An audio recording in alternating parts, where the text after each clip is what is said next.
রমজান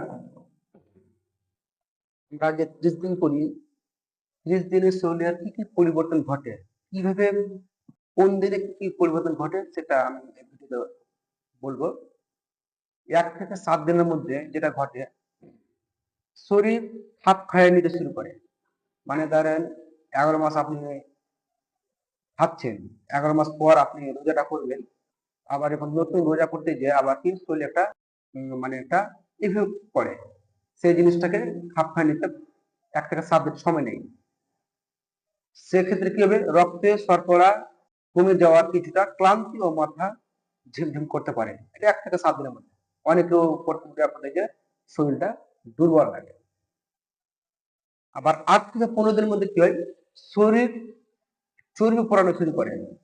যখন আপনার শরীরে আপনার শুট করলো, তখন আপনার যে অতিরিক্ত যে চর্বিগুলো ভিতরে রয়েছে, সেই চর্বিগুলো আপনার উঠতে বা গলতে শুরু করে।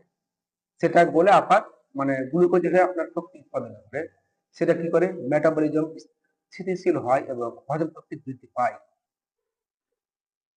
16 থেকে 30 দিনের মধ্যে যে শরীরে জিনিসটা ঘটে, শরীর পূর্ণ ডিটক্সিফিকেশন মোডে চলে যায়। মানসিক এবং একাগ্রতা বাড়ে, রোগ প্রতিরোধ ক্ষমতা শক্তিশালী হয় এবং অঙ্গ প্রত্যঙ্গ পুনরুজ্জীবিত হয়। তাহলে 1 থেকে 30 দিনের মধ্যে শরীরে কি ঘটে সেটা আজকের ভিডিওতে আপনারা জানতে পারলেন। অবশ্যই প্রতি বছর 30টি করে রোজা রাখার চেষ্টা করবেন।